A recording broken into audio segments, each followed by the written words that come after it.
I've been dropped deep into moonlight and fire, overcome by your magic right on our front porch. I'm leaning hard into love, toes dangling over the edge of the precipice. Best step on out, take it in. Hello and welcome to the podcast. I am here with Molly, right? Ananga. So that was my first question. I knew it would be kind of funny. And anybody listens to the podcast knows like 75% of the time I have to ask the question about the guest's name because I always forget their last name or how to pronounce it. But your Facebook profile and then your music profile, you have a very long name. So what's your name? Well, I have a lot of names. I've been given like a lot of names and identities in this lifetime. Well, that's good. So yeah, I have a lot of options. I was named. Well, I was adopted. Okay. When I was a baby. Yeah. So my very first name was actually Jill. Okay. And that was like for 3 days. Oh, and okay. And then I was in the foster care till I was 3 months old, and then I was called Baby Jolene. Okay. And then I was lovingly adopted by wonderful people when I was 3 months old, and I became Sarah Amalia. Okay. And Molly comes from Amalia. Okay. So my family's always called me Molly. And then in high school, I preferred to be called Sarah because I felt like it was from the Bible and it was more spiritual. Yeah. It's like identifying with that. Yeah. And then I actually joined the Hare Krishnas while I was in high school in California. Oh, I'm cool. From Southern California. So the day after high school, I moved into an ashram in Laguna Beach, and that's actually how I got here. I don't think we're gonna have to worry about having things to talk about because so far this is all very interesting. This is all about the name. Anyway, so so then I that's how I came to be in this area. Okay. I moved briefly to Columbus Temple, and then I went to New Vrindavan. I wanted to live on a farm. Yeah. Because it was so out of my experience. Sure. Growing up in Southern California, something I always wanted, like seasons and just to like work with the earth and be in nature, immersed like that. And so in that in that experience, I took religious vows, and when you do that, you're given a name. So I was given the name Ananga Manjari. Okay. And that's where that comes from. That's awesome. Yeah. Well, so it's not like you just got a bunch of like nicknames from your friends. All those have some real deep meaning behind them. They're all even maybe short chapters of your life were really important. Yeah. And they all kind of signify a different chapter, which is kind of cool. Mm-hmm. And I keep revisiting some and leaving some behind, and it's interesting. It is kind of funny. Like I had a big life experience in 2000 and kind of shed a lot of things, and then gradually decide what to add back and figure out that's who I was then, who do I want to be, and what part of it is still me that's really me, and terrible experience to have to go through, but also like the most valuable experience to most people aren't forced to examine their life that heavily, and if you're not forced to, you usually don't. So yeah, exactly. I think that was great. So you joined. We're going to get to your music, but the Hare Krishnas, that's pretty interesting. So what year was that you joined? Well, I was 16 when I started going to the temple in California. I was a vegetarian already, and I was actually a Rastafarian. Yeah. At the time, but I was really delving into a lot of spiritual traditions. I was Sure. just like a kind of a seeker, I guess, and so I started going there just to eat. They had a restaurant there, a vegetarian restaurant, and so we'd go to the beach and then go to the temples, like right across the street from the beach. And so that's kind of how and I really love the people, and and then I just, I was real idealistic at the time. Yeah. Also, I was 17 and I thought I knew everything, and so I got really like immersed into that, and I felt like it answered all my questions and all that stuff. So I was like, the day after I graduated high school, I was like, you're in. I'm in, 100%. That's cool. And I mean, it was a good experience, but you know what I mean? I was young. Yeah. I was young, so. Well, at least, you were asking the question when you were 17. When I was 17, only the question I was asking was like, when are we eating? Where's the party at? Yeah. Does anybody have a place where our band can practice? Oh, yeah. And so, to me, it's kind of interesting that you were that focused, that young, and kind of, had something to commit to, because I went to college and I still don't know why, other than I was, I pretty much until 2000 really just kind of lived the life that was thrust upon me and didn't really put a lot of thought into it. I got whatever job someone would offer me, and so that I think it's kind of cool that you acted with intent. And New Vrindavan, what a cool place. It was cool at the time, too. It was, like, early, like 94, 95. Yeah. And it had just come out of, like, a real, like, rough. Sure. So it was real mysterious, even, like, within the Hare Krishna movement. It was, like, this, like, kind of rough around the edges place. And to say you're a Hare mysterious. Krishna years ago used to be, like... Oh, I know. Right? Yeah. It's a different thought to it. Yeah, it was different. Definitely around here. You know what I mean? Understandably so, but... So when you got there, it was really exciting? Well, it was just like, kind of like a lot of negativity was getting like flushed out, and like new people, a lot of young new people were coming in, and it just still had like a real like frontier feeling, right. And so I really dug that. Yeah, that's cool. I went up there last summer, and me and my friend, we just went up there just to go, and it happened to be a festival was up there. I can't remember what it was, but there was people from all over. Oh, yeah. Do you know what that would have been? I don't know. There's like there's something all the time throughout the summer. I think it might have been celebrating a birth or something like that. Yeah. But we went into the main room.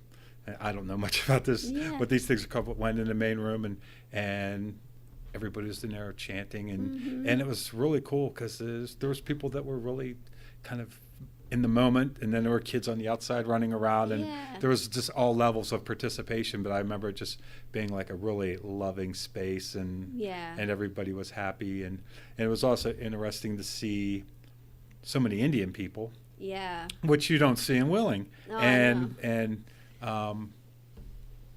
but to see them as just families and as just people, out having a day, but like where you're kind of the minority. Yeah. It was an interesting experience, and probably more so just because we stumbled upon it. We had no idea that was going on. Like, man, there are a lot of cars here. This must be something going on. Then we went into the room, and I had no expectations of anything, and I think we hung out in there for like 2 hours. I sat there with my friend Scott. We just kind of sat there and soaked it in. Then went and got some great food, and that's good. That's good. So it's a nice resource that we have around here that I don't think enough people know about to take advantage of it. So are you still part of the group? And well, I'm not like I'm not like a devout practitioner of anything really at this point. Like I just so I do go out once in a while, but I'm not super involved. Well, I think spirituality is one of those things that evolves. I agree. Mine's always changing, and I'm very open to all ideas, and in general, I don't think anybody really knows. So it's great to consider everything and whatever makes your life, go by easier. And that's what I. I really just prefer to like pick and choose. Like what resonates with me at any given time, and kind of see how that works for me, and that's going with the flow. Let it go if it doesn't. That's right. That's a good way to live your life. If things are working and it speaks to you, then listen, and if it's not, then Yeah. You know, and like if it evokes guilt and shame and Yeah. like lowers my self-esteem, which is already like hard, you know what I mean? Right. Like I really Then- want to let those things that's right. You don't go. need that stuff. Yeah. No. Focus on No. the things I think in general, experiences and people, they either fill you up or they drain you out. And so, as much as possible, I try to have experiences that fill me up, or at Yes. least neutral, and recognize anything that's draining, and Yeah. at the same time, kind of was talking to Lindsay from Happy Kid about this is the idea of doing things that make you uncomfortable, like you doing this podcast. Yeah. But then you came and you're here now, and hopefully you walk away feeling like, oh, that wasn't too bad, and I think that we all have our comfort zones, Yeah. and if you do not push them out, they Yeah. start to shrink in. Well, and like I've noticed, just I feel like, I don't know, maybe it's just because I'm getting older, but and just because of the way life is, you know, that you're just getting pushed. I feel like I'm getting pushed more and more out of my comfort zones, and Yeah. maybe I like sat for too long, like Sure. not, not Yeah. going there, and then life started. It pushes saying, you there. I'll push, for you, and so I think that's been good, and it's still uncomfortable, but Yeah. So my theory, and maybe this will help you, maybe it won't, is that since life's always going to push you outside your comfort zone or put you into situations where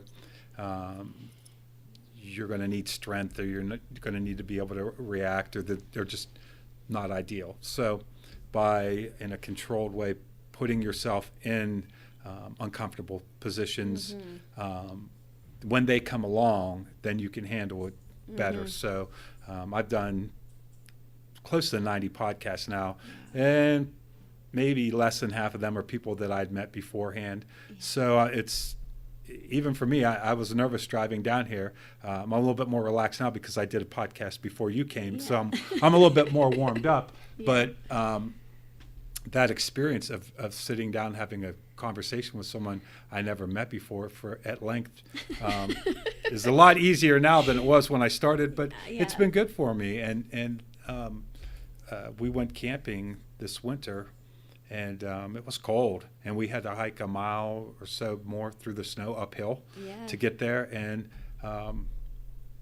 it wasn't fun, the hike out, but when you have to walk across a cold parking lot to go to work in the morning, it doesn't seem as bad. Yeah. And so Yeah. I think that conversely, if we try to always stay within a comfort zone, it just gets smaller and smaller and smaller, and what it takes to make you uncomfortable becomes less and less. That's why you see, like, the idea of like the Kardashians freaking out because their cell phone isn't working because they have no other problems. Right. So there's always going to be something, and I don't know, what it seems like when my life is the most chaotic is when I'm able to handle the chaos the best, because I'm already in that mode, and it's when I get hit with, like, I'm not really doing much, and then all of a sudden I get really busy. The first few moments of being busy for like a day, I don't handle it as well. But Yeah. But we're all trying to figure out life, and Yes, we are. it's not easy. So, music. How long have you been playing music? What? Well. Like, is it something that you've always done? No. Well, like maybe to a degree when I was little, I took piano lessons, but like I ended up quitting that. Yeah. and- So you weren't necessarily a musician when you were younger? I mean, I could play piano and that. Okay. So like I guess, but I wasn't. I didn't like lessons. I didn't like practice. Sure. And so I quit when I was able to say, like, I don't want to do this anymore. That's how I was with guitar. Yeah. So I was like loved music, and then actually like in the like music's always been really vital to me, but then in the temple there was music, Yeah. because they have like the chanting, the kirtan, so there was a lot of that. But I didn't start like playing music or like writing songs until I was about, I think, 27 or 28. Okay. I got a guitar, and I was going through some stuff, and I was a single mom for for a while, and so I had maybe more time, like like late at night, and it was just me and the guitar, I guess. It's you know what almost I mean? therapeutic. It sounds like Therapeutic, and I don't know where that came from. It just kind of happened, and the timing was right, and I was ripe for something. Yeah. So you did you have a hard time? Because I tried to learn how to play the guitar when I was young, and I think I was probably too young, and so then I got discouraged and ended up becoming a drummer. But did you take to the guitar pretty quickly, or? Yeah. Some people do. It felt like it. Yeah. Yeah, it seemed natural. I mean, like, I just pretty much play chords. I'm not like a fancy guitar player. Most of the music that I really like, and I think that that really speaks to people, is less about virtuosity and more about being able to just sing from your heart and play from your heart and access who you are, I think. Can you tell that I'm getting really uncomfortable as we're talking about music? Are you cute? I'm like, oh. Sorry. That's okay.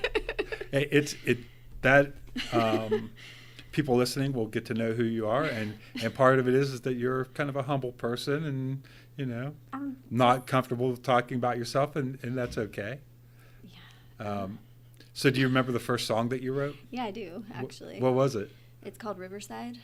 Nice. And it felt like a really mystical experience. It like the words and music all came at one.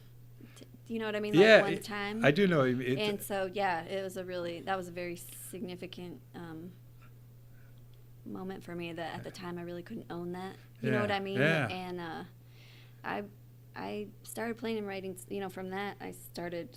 Like a lot of songs were coming. It just kind of started to flow. That I never played for people ever, and I didn't have any confidence, and I felt like I wasn't a singer. Yeah. And so I've been writing this whole time, and not until I have a 2.5-year-old, and when I was pregnant with him was the first time that I did like a really small kind of like in someone's house, like an open mic situation. Sure. And I was, I think I was like 7 months pregnant or 8 months pregnant. And, when you're pregnant, you're really I feel really empowered. Yeah. And, like, I feel like I'm at my best when, and you're not like afraid of anything. Yeah. And so I was like, okay, I'll do it. But I even like made everybody close their eyes in the room. Like I just feel really exposed and vulnerable. Like, it is a vulnerable thing to Yeah. to sing in front of people, especially if you've not done it before. Yeah. So I don't know. So now that's. You did it. Yeah. So I did it then, and. And how did you feel after you did it? Was it? Well, I felt like so glad that I did. Yeah. And I mean I still get nervous. Sure. And I'm a drummer. doubt myself a lot, but Right. afterwards I can usually go, oh, that's good. I'm glad I did that. it is one of those things. I know the first time I ever really played an actual gig with a band, it was a fundraiser, and it was in Dayton, and it was so there was 10 or 15 bands on the bill, all these bands that I had been going to see, and this was the band's first gig. It was my first ever, and I just remember up there, and we only played 4 songs, but it was most of the audience was other bands thinking, this is awful. Like, why all these people out here spend all this time and money and everything so that they can do this? This is terrible. This is miserable. I had my eyes closed the whole time, and I didn't even have to sing. I was just hiding behind the drums, and then I got done, and I'm like, oh, that was awesome. Mm-hmm. When can we do it again? Yeah. But and then if you do it all the time, it kind of gets a little bit easier. But if you just do it sporadically, it's always, I remember being at work all day, just like, they're like, what's wrong with you? I'm like, there's nothing wrong with me. But deep down, I was like nervous because we were playing that night, and that's not an easy thing, being up in front of people, especially. We also played original music, and so you also have that, I like this song, is anybody else going to appreciate it? And well, I kind of like that, like, I mean, I like original music because nobody has a frame of reference. Like, That's true. You know what I mean? That's true. And, They can't say that you played it I want people to wrong. like it, but at the same time, it's almost like selfish. Like I just like. Do you know what I mean? I never wanted to like play I'm covers. like doing it for my. It's like I'm almost doing it for myself. Yeah. You know, Yeah, in a that's way. good. That sounds That's- really selfish, but at this point, I'm enjoying it more, and it's like all I want to do. Yeah. But I feel like it's the place where I could be most honest. Like I feel like my songs are, like if you want to know me, Yeah. you will like. It's like the easiest way for me to share myself, and I don't know what that need to share myself is. Like that sounds kind of like No, that's weird, but yeah. Anyway, I feel like I can just present myself and yeah. That's the great thing about it's honest. I guess. yeah, it is. And you said you just play chords, and there are a lot of people that are really technically proficient that they present other people's ideas very well, and you don't really get a sense of who they are. But I think the real beautiful music is someone that puts themselves out there, and that you can see who they are through their music, and that's what makes the best music. Whether you like that particular style of music, someone that's being really honest and really putting themselves out there, that means the most. And I was the same way. I never wanted to play covers, first of all, because people be like, that's not how that song's supposed to go. And if it was even just as a drummer, whatever I played, that's the drum part for that song, and so they could never say that I played it wrong. But also that I wanted it to be an expression of who I am, more so than copying what somebody else did.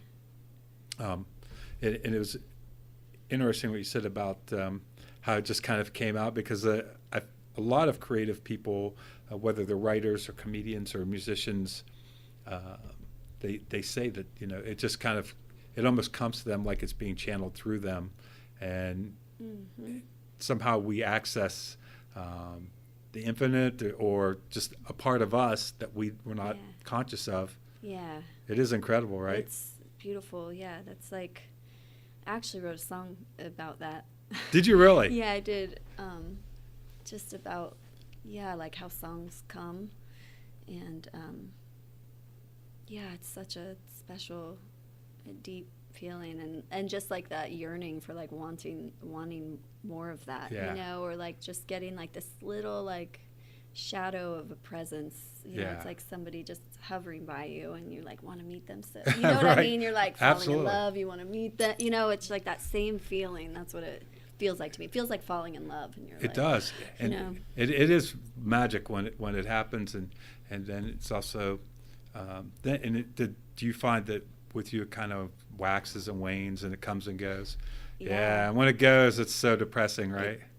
It's excruciating. Yeah. And then because just not being in touch with that like creative energy, or like just feeling stagnant. Yeah. It can throw you down pretty hard, I when we were making movies a lot, I wrote a lot, and wrote way more than I knew we would ever produce. But there'd be some days when I wouldn't be able to do anything else, because I had so many ideas coming out that I was completely obsessed. I'd even pull over the car to jot something down, and couldn't wait to get home so I could really get it all out. And then other days there would be a project coming up, and I needed to work on something, and it just I don't have any ideas. Nothing's coming to me. I don't even feel like doing it. It was so miserable, and I have very fond memories of those days when the ideas were coming out faster than I could write them down. The nice thing about music is once they do come, you can present them to people without having to have a film crew and editing and all that stuff. You're not dependent on all these other factors like to put them. So you played at the Christmas show.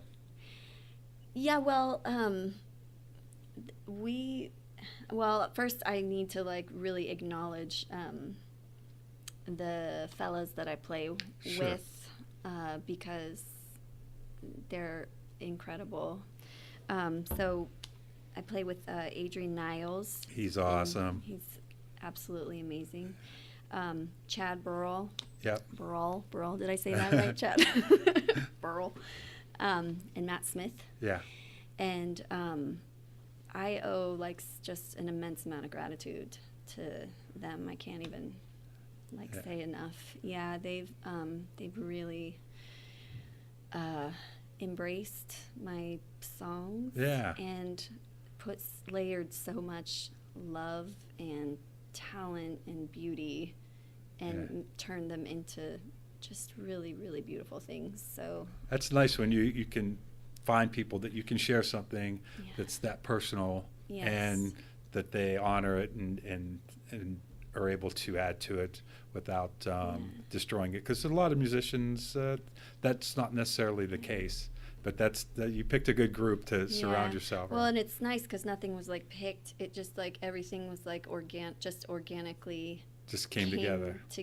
And we all get along really well. Yeah. And it's really beautiful. That's part of the fun of playing music. After you get past all the other things, is just the camaraderie of being in the trenches with other musicians and. Well, it's like another language too, and that's something I hadn't experienced. Like being able to communicate with another human being with music is just like, I want more of that. Like that's the most beautiful thing I've ever experienced. It's incredible, right? You have this great connection with people without saying a word, and I know that playing in bands, there would be certain things I would just hear when we would just be kind of jamming, and I knew when we were going to do something, and I wasn't even conscious of it. And you probably experienced that too, where you're picking up on their little signals and stuff like that on a kind of subconscious level, and you're almost functioning as one, and that's a hard thing to do. Like, yeah. And then at the same time, you're making this great music, and as people that love to listen to music, when you're like, oh, that's something I would listen to. Those are always nice moments too. Yeah. Oh yeah, definitely. I Sure. I actually videotaped that performance. Sean and Ryan had asked me. I haven't edited any of it, but so I'll have to try to get you a copy of the performance. And so it's I don't do much film stuff anymore, so it's one of those things that I don't feel very inspired when I do it. And I don't try not to do things when I'm not necessarily inspired. That's it won't be any good. I know. So I can totally relate to maybe that. Christmas 2021 before I get it done. But at some point, I'll give you an edited copy of it. It'll be the best that I can do. That's really fun. I lost my voice. So like I just sat there, but it felt so good to sit there with them. They're so amazing. You can just sit there. And Now the part that I heard where you were singing was. I didn't sing at all. I might have tried to like mouth something really because I wanted to sing so bad, but it was totally gone. Totally. Oh, that's gone. funny. It just all blended in. Yep. Yeah. Yeah. So and I saw recently you had some shows. We played. Matt Smith plays every year at Towngate. Yeah. And so we played with him there, Matt Smith and Friends. And that's cool. That was really nice. Maybe that's what I was thinking of, the video that I saw on probably. Facebook, and you were singing there. And I was singing. Yeah. You got a great voice. Oh, thank you. It suits. It just sounds like that was you were given that voice to sing this music. It just fits it really well. I like Nora Jones. When I listen to her sing, I think she could sing her songs that way, and it does feel like it was kind of, and sometimes it feels like it's meant to be. Michael Eifreit's that same way when he sings. It is kind of I don't know. I feel like he's connected to something, and he always blows me away whenever I hear him perform. And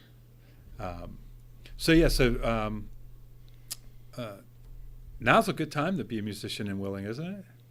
Yeah, it seems like there's a lot going on, and some small, a lot of little places to play. Yeah, it's good to have little places. Yeah, it's nice. I played at the brewery last night, and it was. It was last night. It was ladies' night, and it was like mostly my girlfriends were there, Yeah. were there, which was nice. But I like playing there. Yeah. It's nice. It's comfortable. It feels homey and Just a nice small group and yeah. Playing on the big stages in front of lots of people can be a little mind-boggling. I mean, I'm sure playing at Towngate when it's full is interesting experience. I think Towngate has a really special energy in there. Oh yeah. And it's really sweet on that stage. I really like it there. I think there's some history in the woods, the wood that kind of blends through.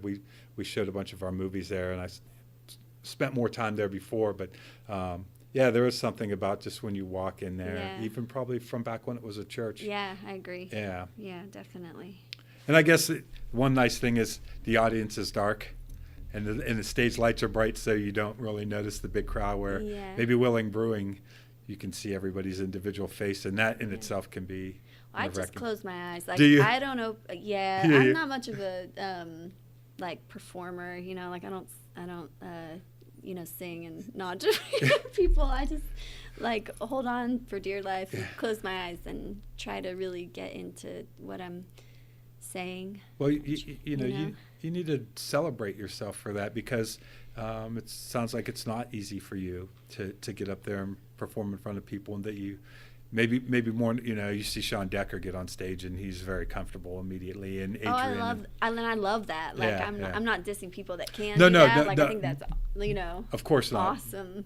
But I'm just saying the fact that it's not as comfortable for you, but you still do it. Yeah. That says a lot. I think the reason, I mean, I've been playing with the guys, and like that has changed the whole dynamic. Because of that, like, communication. I forget that they're, you know what I mean? Yeah. Forget less about what's going on and just like focus on their energy and what they're doing. And they're so good that they like blow me, you know what I mean? That I'm just like freaking out up there because they're so freaking awesome, and you can focus on them and what you're, So, so, and before, like, I after I had my baby, I started doing open mic, and I would wear him on my back. Would you really? While I played, and that was another like safety. It was like my disclaimer and excuse for messing up, because I mess up all the time. I got a baby on my back. I mess up every. You know what I mean? I'm not a perfectionist. Right. I'm really flawed. So so you can expect some mistakes anytime you hear me. But that was like a, you know what I mean? I could just, I've got a baby on my back. And it gives you a little buy-out. Move around. It gives me, and it was like a real comforting thing to have him. So I don't wear him anymore, just like once in a great while. But but playing with other people is almost like that. It's like it feels like a protection. Sure. You know. For me, it was, I used to have really long hair, and I would let it fall in front of my face, and either that or the trickier songs, I would just lock eyes with our bass player, and that would help me to get through those moments. The thing that it's easy to forget when you're playing in front of people, about mistakes, is that nobody notices them. Right. I remember we played a whole show, and the bottom of my snare drum broke, so now it's a tom, and I kept trying to get the guys' attention. We got to stop. I got to borrow a snare drum from somebody, and there was no stopping. We just went on. Nobody even noticed. Yeah. Nobody noticed that it was broken. Yeah. They're like, it was? I'm like, yeah, you didn't hear that? They're like, no. Yeah. I asked everybody, all my friends in the no. Nobody knew. They're not. You always notice your mistakes way more than anybody else. But and even though you kind of know that, it still can be, you don't want to make like you trip yourself up. Yeah. Or at least now I'm not going like, oh shoot, or I'm sorry, like apologizing when I do it. I can kind of move through it more. Yeah, and if you don't let them make you nervous to the point where then you make more, I think, Yeah. I get shaky. That's my thing. Right. Like when I'm nervous, I get shaky, so I feel like my voice falters or my hands are shaking. And when you can just kind of get in the moment and relax, then that's when you do the best anyhow. Yeah. But it is hard to get to that state. And Yeah. I feel like that's coming. It is. I hope. Oh, it will. Well, more, but I mean, it's definitely coming just from, playing more, but. It is one of those things that the more you do it, the easier it gets. Because I know there was a time there where we were playing a lot, and I was no longer nervous at work before the night of the show. Yeah. I wasn't nervous at any point. I'd be just standing around talking to people and like, hey, we're going to start soon, and you just go up and do it. And it was almost like I got to the point, actually, if I was in a bar and we were playing, I was more comfortable playing than I was just talking to people and hanging out. And I was like, yeah, we don't need to take too much of a break. Right? Totally. Yeah. I get that. Yeah. I start getting socially awkward. Well, and yeah, I could tell you're kind of a little bit shy and nervous, and Sorry. So no, don't. That's, first of all, we have no control over that, and so there's no need to apologize. But I think to me, it's more impressive that even though you are shy and nervous, that you go up and with a guitar and sing and play your songs, and despite all that, you do it, and you put yourself out there, because a lot of other people that maybe feel the same way would never leave the house. They would only play to an empty bedroom, or maybe one other person. That's what I did for a long time. Yeah. Time. So that takes a lot of courage, and you should be proud of yourself for having the courage to take that step. And for some people that comes very easily, and for others it doesn't. And it really helps to have people that you respect and admire, building you, sure, encouraging you. That's that's been a really tremendous gift in my life. Yeah. Definitely. You're in a good place here, because I think that other places that I've lived, it seemed like it was real competitive. Yes. And here it's the opposite. Yeah. Everybody wants to see everybody else do well. Yeah. They come out to support each other and give encouragement and play with each other. I always thought it was great that Josh Taylor, he always kind of had this loose group of people that would back him up, and to see all these weird one-off little groups getting together and just to do things like the Christmas show and that. And you just don't see that everywhere, and just really kind people. Yeah, that's really nice. And super talented. Yeah, there's a lot of really talented people. Yeah, it's I go back to Michael Eifrate. That the first time I saw him play was Jamboree in the Hills weekend at a Third Fridays, and this was probably 3, 4, 5 years ago. It was a good while ago, and I remember thinking that this is the best music performance in this area, including everybody at Jamboree Hills in the Hills, that's going on all weekend, and it's for 30 people down at Center Market. Yeah. So to have that many talented people, and then also have them be supporting and nice and work with you, and definitely. So who else played last night for ladies' night? Just me. It was just I you. was flying solo last night. Yeah. That's cool. Yeah, it was. Were you? I was. Yeah, it was fun. Yeah. Yeah. Nervous, I'm sure, during the day. Well, it feels hollow almost. You know what I mean? Because I'm used to hearing so much more with the songs now. Yeah.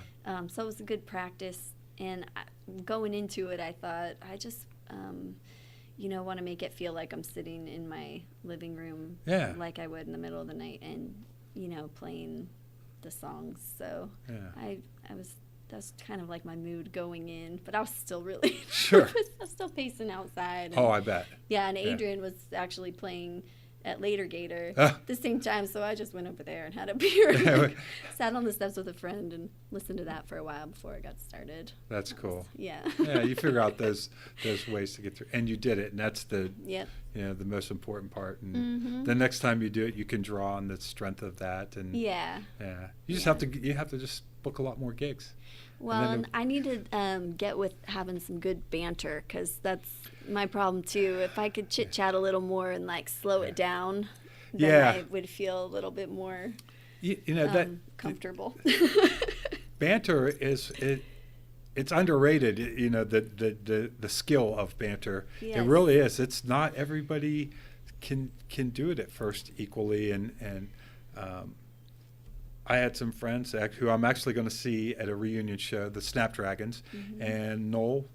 I love Noel, great guy, great guitar player. He sang and played guitar, but Sean, the drummer, would always do the banter in between songs, because he was just he had done radio and he had done some other things, and he was good at it. And you know, and there's certain people that, you know, I guess the one thing I could say from my opinion is sometimes you don't need it if it's not something that you feel comfortable with, that maybe that's just your thing, is that you just get up and play your songs, and you know. I usually stick my foot in my mouth. Would you say something? Say too much or say something. Or maybe you just think that you do, and Rude, actually you swear. you're just fine. Yeah, and probably nobody's offended by the swearing, and nobody. I was really worried about this actually. 'Cause Oh no, you can fucking say anything you want on the podcast. Sweet. Yeah. I feel a lot more fucking comfortable now. There you go. Yeah. No, it's. I'm not trying to try to go overboard, but I realize like I swear a lot. Yeah, I do too, and I used to actually. That was your first. That was your first curse word of the time. I feel so much better. Yeah, I. If you listen to the podcast that I did, the first one I did with Concrete TP, it's almost all expletives, because we went a little overboard, and you know, I would say at first I probably swore a lot more just because I wanted to separate it from like a radio broadcast, and then now I just kind of do it whenever it naturally comes out. But no, I actually like swearing, and I'm not even really too into anything too PC. I think if in your heart, you know, you're a good person, then you just say what's on your mind, and even though there's about 200 hours of me talking to people on the internet, I don't really ever lay at bed at night and wonder if someone's going to bring up something I said, because I'll just be like, well, I don't know. That's what I said then. Yeah. You know, that was good. one thing I said in 52 years of being alive, and you know, that doesn't, you know, I don't, you know, discriminate or hate any group of people or anything like that. So, whatever you might interpret from that is your fucking problem. Right. That's your problem. Get over it. So, other than, you know, when you were pregnant and you did that, you performed at a friend's house, what was the thing that motivated you to play on in public? Honestly, my life started falling apart a bit. Yeah. I got kind of, you know, hit upside the head just with regular life Sure. stuff, and it just gave me like a real fuck it attitude. Yeah. Which was really empowering. Sure. And so I was willing to go more out of my comfort zone because of that. Yeah. You know. Yeah. And so that's what did it. Yeah. That's what did it. You know, it's like heartbreak and loss, and you know, it's like I think all that stuff is really. I mean, it's all like guaranteed stuff that's going to happen to you. Yeah. You know what I mean? Yeah. And so I don't know. I think using those, or just kind of like letting those kind of things happen and not fighting against them, and then, you know, letting it refine you in some way, or, or bring you out or whatever, you know. There is, sometimes the worst things that you think are happening to you end up taking you to the best place possible. And I had heard this parable, I guess you'd call it. It was a farmer, and his horse ran away, and everybody said, "Oh, that's terrible." And he said, "Well, maybe." And then his horse came back and brought a bunch of wild horses with him, and they said, "Oh, that's great, you got all these free horses." And he said, "Well, maybe." And then one of the new horses kicked his son in the head, and he said, "Oh, that's terrible." And he said, "Well, maybe." And then the Army came to draft all the eligible men, but since his son got hit in the head, he didn't have to go into the military. And he said, well, maybe. And so, like, almost immediately after I had heard that, a couple things came up in my life. Yeah. And I remember thinking, it doesn't really matter. Yeah. Because if it goes in this direction, that I may look back a year from now and go, God, that was didn't work out the way I wanted it to. Yeah. And if it doesn't happen, maybe that's for the best, because some other door I was going to open up down the road that I would have missed. And and you never know. But usually when I look backwards, looking forward you can't tell, but when I look backwards, those really terrible times of my life, I always got something out of them. And so maybe as hard as that was, God, that set you on this great path of playing music, right? It really did. It brought like amazing people into my life. Yeah. And, and it just like really brought music and into the forefront. Yeah.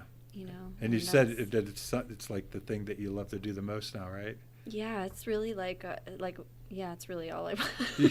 That's good. I'm sure everybody says that, but it's like I really don't have any other life goals. Yeah, that's all right. That's like all I want to do. I just want to like keep doing that. I think a lot of people will be jealous of that because, unfortunately, not a lot of people do find that thing that they love so much that they just want to single-handedly pursue it. And I know I'm jealous because I do a lot of things and I really enjoy doing them, but I tend to have more of a shotgun approach. And my life would be a lot easier if I could just focus on one thing and one thing alone. And I mean, that's like a really romantic notion of being able to, finding that thing and then just pursuing it with love and vigor and the trials and tribulations. And, if you didn't love it so much, maybe it would be hard to find the courage to go and do ladies' night and play by yourself. Yeah. But you know. Yeah, I love it. When the passion runs deep, you're willing to. Oh yeah, that's go true. through that moment sitting out in front of Later Gator, being nervous to eventually get out there on stage. Yeah. So. Now, do you have any plans to record, or have you recorded any songs? Actually, we recorded a whole album. You did? Took it to. It's going to be pressed. It's going to be a record. Oh wow! On vinyl, and we just did that on Monday. You did? And so midsummer it'll be done. So that's cool. Album. It's called Moonlight and Fire, and I'm ready to do it again. It's addictive, right? I actually feel like I'm wondering. I go like up and down all the time, Sure. but I've been in this like, and I'm kind of like low, and I've been feeling almost like a grief, because it was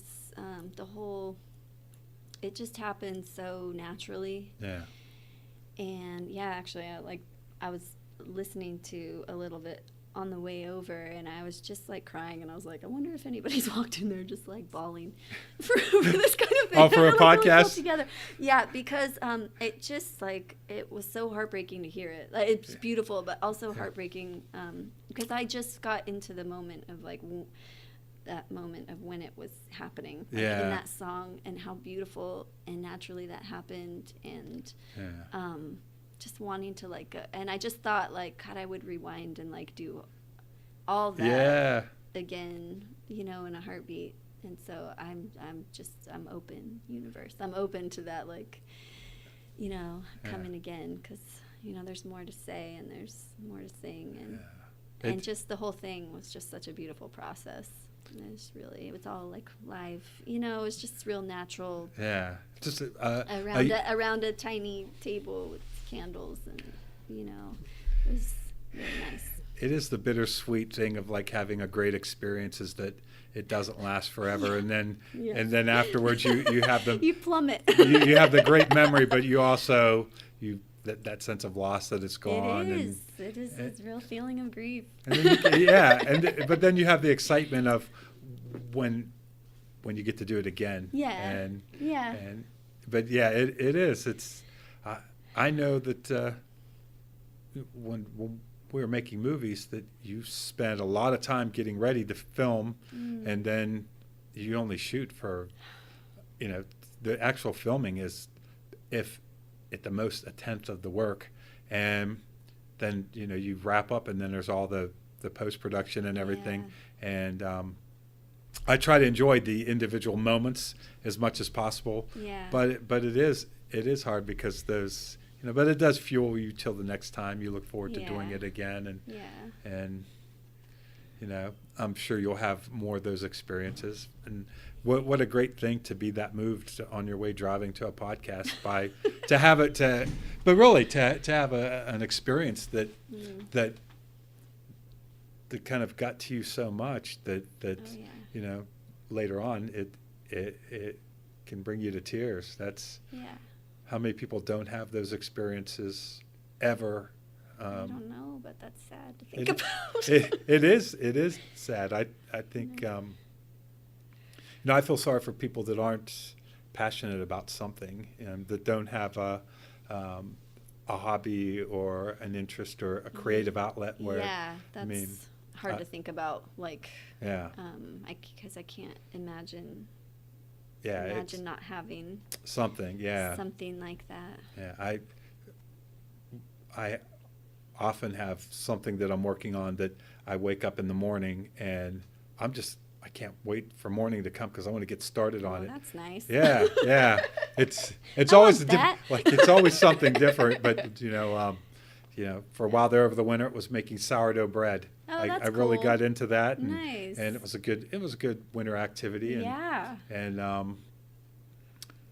I like painting things, so I painted my truck.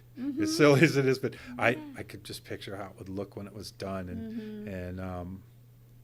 and there's a lot of, it's funny, something like that. There's a lot of just monotonous work in getting ready, but I try to enjoy the Zen-like part of that, of just doing something that means something to me, but it's also kind of mindless. And oh, that's nice. Yeah.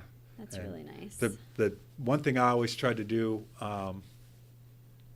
when I played music was enjoy all of it. If the van was broken down on the side of the road, so like, well, it's going to be a good story someday, and I always looked at it as an adventure. Yeah. And so it wasn't a hassle, because I just count how many times it was just how sometimes. We're in a tight situation. How are we going to get out of this? Instead of like, how are we going to get out of this? It's like, what kind of fun are we going to get into trying to figure this out? And that did help. And just rehearsals. Hey, I'm hanging out with my guys playing music, and this is part of the fun, which I'm sure. Oh, it is. It's like the highlight. Yeah. Yeah. If not, then you're probably not doing it with the right people. Right. If rehearsals seem like a hassle. Oh no, I love it. Yeah. You look forward to them as much as playing out. Oh, Maybe more, definitely. because they're less stressful. It's fun. It's all fun. It is. Yeah. It really is. Well, and I think coming to it a little bit later, you don't take it for granted as much. Yeah. No, Yeah. I'm really trying to not take it for granted at all. Well, No. Judging by your ride over here, it sounds like you're definitely not. The importance of the moments are not missed on you, which is, I will say that a lot of the things that I did, that I look back fondly, even though I think at the time I enjoyed them. There was a line from a movie. They said, people talk about the golden years or the good old days, not realizing that they're in them right now. Yes. And so, today, will be a good old day, this conversation.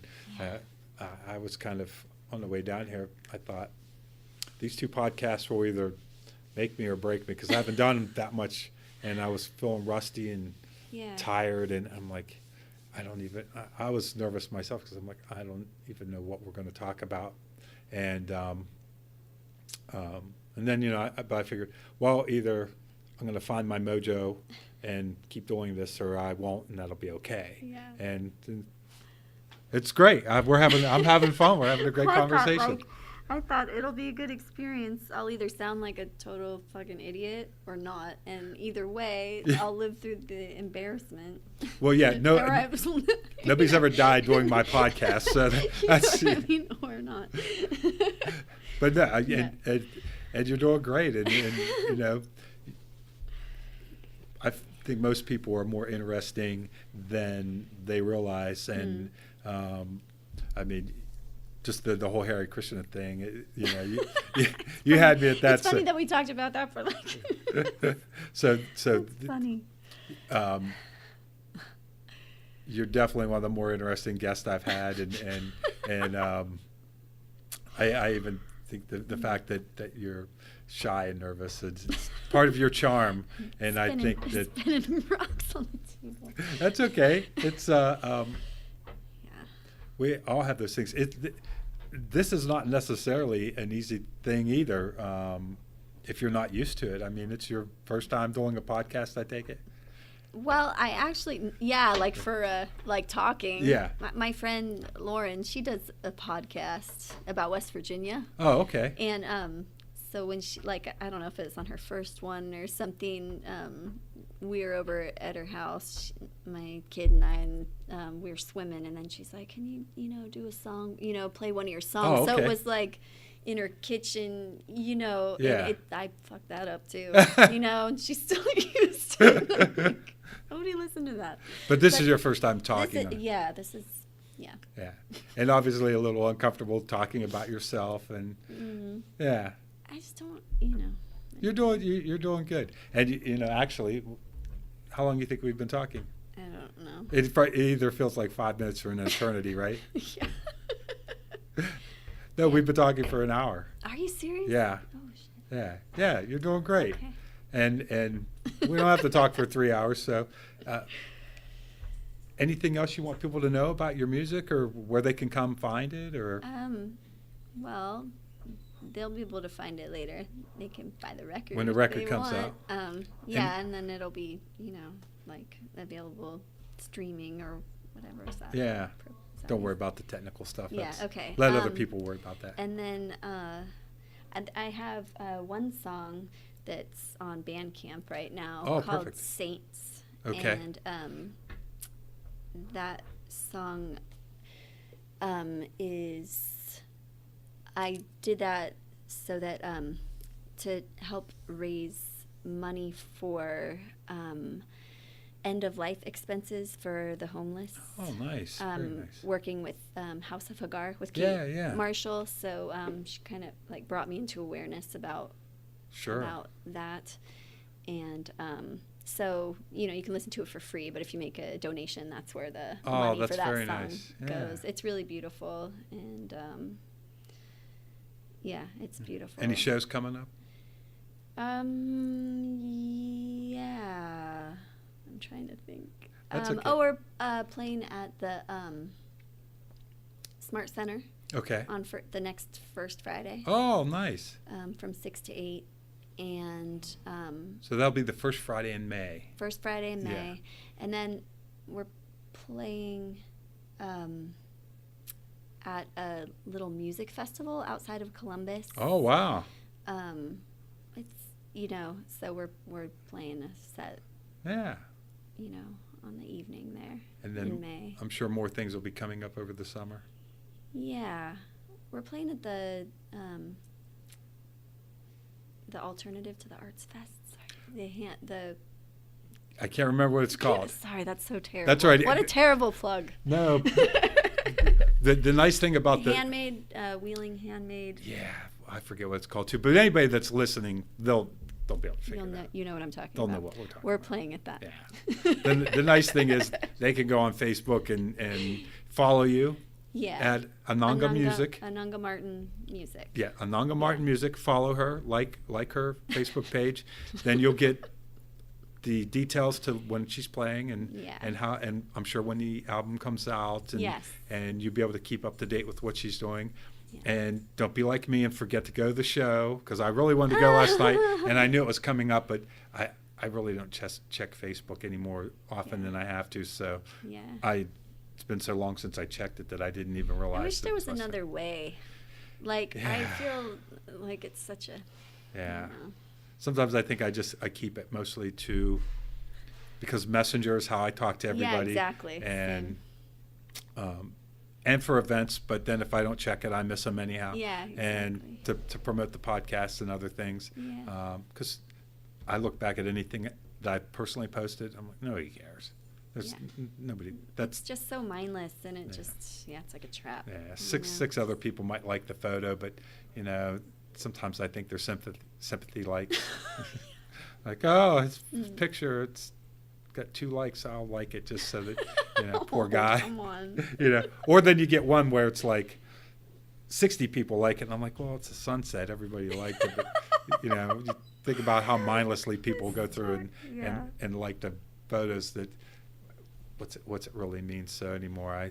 If I like it, Yeah, that's. and a I look really at the good- picture, I don't need to share it on Facebook necessarily. know. Sometimes my ego will. Well, I feel like, I'm just trying to get away from like needing validation and really trying to like delve into like loving myself. Yeah. And it's the hard road, and It is. It's like, yeah. So It I is. acknowledge that need for like, I'll ugh. I'll tell you a little something that I heard on another podcast today, but it was really interesting. And this guy was actually at a Buddhist retreat, meditation retreat, and he found himself getting like jealous of other people and angry, and he was really upset. And I know what it was. He had one of these, gurus on that he really admired on his podcast, Yeah. and he expected like to have more of a connection with the guy, and he Yeah. didn't. Yeah. And then he was mad at himself because of the way he felt, and so one of his friends talked to him and said, that little monster inside of you is also the thing that protects you and that gets you up on stage, and so the point he made is like love everything about yourself, including the parts of you that you maybe necessarily don't like, because in a weird way they protect you. Like I like sometimes that. I get annoyed at myself because I'm like, you're so fat, you need to lose some weight, and then I need to like find a positive aspect of that to not hate that part of me, Yeah. but to love all of myself. Love all yourself, and yeah. and so because I get annoyed at myself when I like yell at people in traffic, and I'm like, I don't want to be that person, and I don't want to be like that. But he said that when he did that, when he showed love towards his little monster inside of him, and understood that it was there to protect him, and it was basically said, I love you and thank you for all the times you've helped me and protected me. But I'm older now. I don't need you so much anymore. So I'm not telling you that you have to go away or sulk away, rather than shooing that part of you away. Yeah, I love you, but I'm good. Yeah. He found that he was less guarded because that part of him, he allowed it to kind of step into the background. I don't know, maybe that made it more confusing. No, I Yeah. get that. I appreciate that. But it is a struggle, and probably the first step in it is acknowledging that it's something that you want to work on. And Yeah, definitely. as you play music and do your thing, you'll get more confident. And when a record comes out and everybody goes, you're so great. I'll be hiding under Yeah. the table. Yeah, you might have a problem if it becomes really super successful. It might be a little hard to take. Yeah. Worry about that bridge when you I'm come not. to it. Yeah, I'm not too. I'm not. I want people to enjoy it. Obviously. Yeah. And And probably the best path to that is to enjoy it yourself. yeah. And once you really sit out into the world, whether people find it, how they find it, and Yeah. that is really out of our control anyhow. Yeah, and the right people. The people that are meant to That's hear right. it, or that That's it right. speaks to them. Those are the people And if they're meant to go to. if a couple people it lands on their ears who really need it and it really Mhm. impacts their life, that might be better than Yeah. a million people that kind of like it. Absolutely, because Yeah. that's like what music does for me. Yeah. Yeah. Like the music that I listen to. I mean, like it really carries me, Yeah. and feeds me, and sustains me, like on all levels. Yeah. You And know? your music's going to do that for somebody. I hope so. Yeah. Yeah. I'm sure it will. Yeah. You've got a good vibe. Underneath all the nerves, you got a good heart, and what the thing that I did here must have been the other Town Gate thing. Yeah, you could tell. There's a lot of comfort in your voice.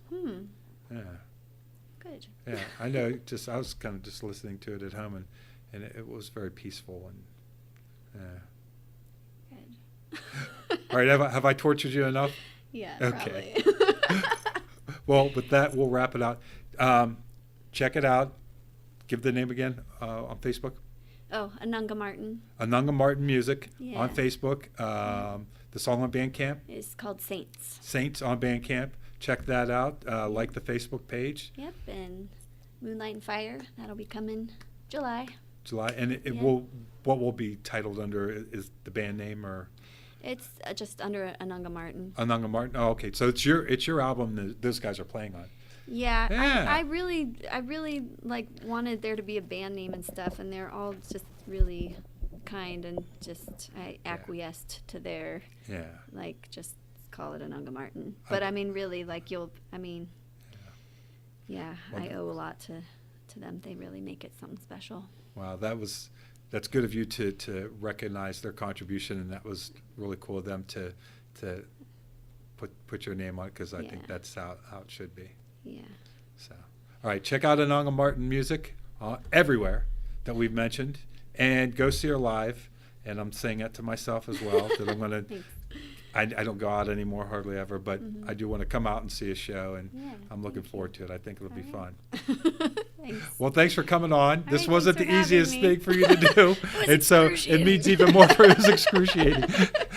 Well, that's usually everybody ends by saying, "Wow, that was a lot of fun." It was a lot of fun. But no, it that's was okay. excruciating at the same time. That's It's kind good of for me to hear that everything I in a can be nutshell. excruciating. I always knew it. I always knew I had it in me.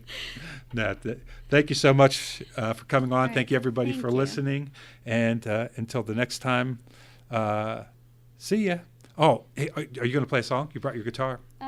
You want me to? Yeah. All right. All right, we're going to pause for a second, and then when we come back, she's going to. What song are we going to play? I don't know yet. How about the song about, that magic moment when you. Ooh, okay. What's that one called? Decoction. Decoction. Okay, we'll be back in a second with Decoction.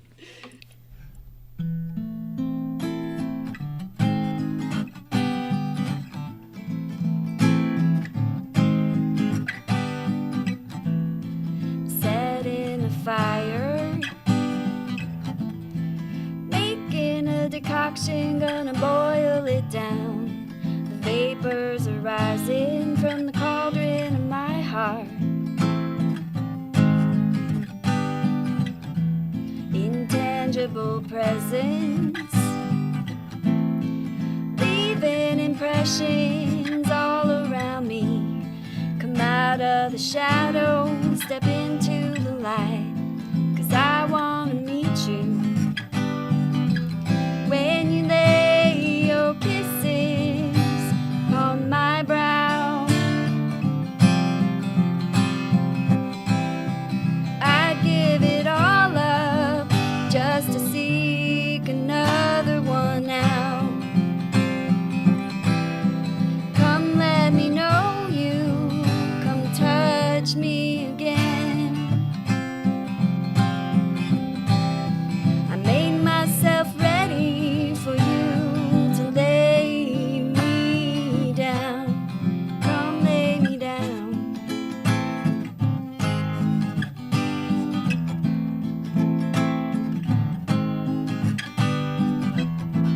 You enter through my ears. You got me coming in song. Audible mystery, you drench me in whispers. Gonna find you round the corner, all layered in secrets and subtleties fine.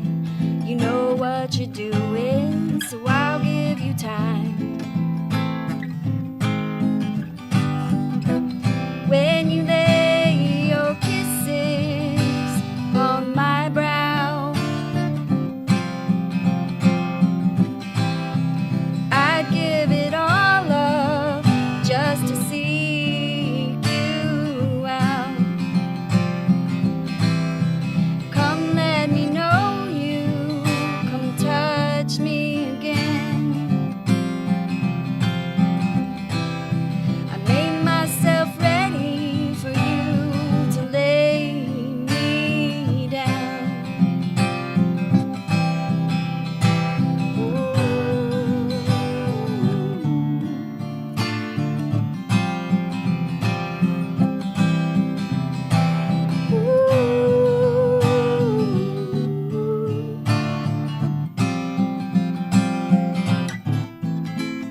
You're my honest desire,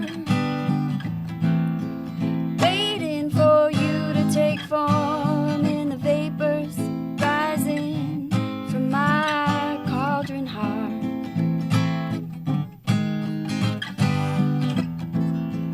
Set in the fire, making a decoction. Vapors are rising from the cauldron in my heart.